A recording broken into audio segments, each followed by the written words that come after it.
দীর্ঘদিন ধরে বৃষ্টিপাত না হওয়ার ফলে শুকনো কটকটে মাটির উপর যখন প্রথম বৃষ্টির ফোঁটা এসে মাটিতে পড়ে তখন একটা অদ্ভুত মিষ্টি গন্ধ এই মাটি থেকে বেরোয়। এই যে গন্ধটা, এই গন্ধটা পাগল করে দেয় এবং একটা দারুণ আনন্দের অনুভূতি পায়। এই গন্ধটাকে বলে সোঁদা মাটির গন্ধ। আমরা সকলেই মনে করি এটা মাটির গন্ধ, কিন্তু অ্যাকচুয়ালি তা নয়।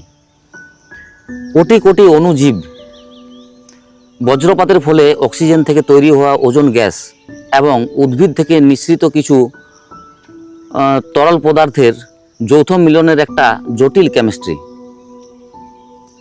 অ্যাক্টিনোমাইসিটিস নামে একটি ব্যাকটেরিয়া যে জিওসমিন নামক একটি রাসায়নিক যৌগ তৈরি করে, সেই যৌগটি মাটির শুকনো মাটির সাথে মিশে থাকে। বৃষ্টির ফোঁটা যখন এসে মাটিতে পড়ে সেই কারণে মাটির ভিতরে কিছু এয়ার বাবেলস তৈরি হয়। সেই এয়ার বাবেলসে এই জিওসমিন নামক যে রাসায়নিক পদার্থটি সেটি মিশে কিছু ওজোন গ্যাস এবং উদ্ভিদ থেকে নিঃসৃত কিছু তরল পদার্থ মিশে একসাথে বিস্ফোরণ ঘটায় এবং এটা বায়ুতে ছড়িয়ে পড়ে এবং তখন আমরা এই সোঁদা মাটির গন্ধটা পাই। ভারতবর্ষের সুগন্ধি শহর কোন শহরকে বলে জানেন কি?